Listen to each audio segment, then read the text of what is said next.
Alan, what's the best way to use humour in your presentations? Well, that's a very common question. A lot of people say, should I use humour in my speeches? And there's that old line where a young speaker says to an older speaker, should I use humour in my speeches? And the older speaker says, only if you want to get paid.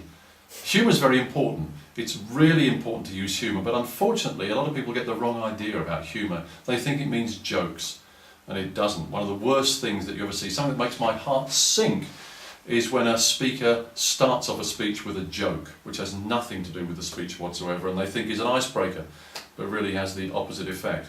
And another thing that really doesn't work is where somebody prefaces a story by saying, this is a really funny story, or this will really make you laugh.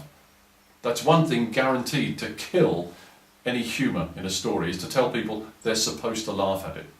There's humour all around us. Humour happens all the time. One of the funniest speakers in the world, Tim Gard, just tells stories about everyday life, things that happen to him when he checks into a hotel, or things that he sees occurring in front of him. Humour is all around us. The thing is to recognise it.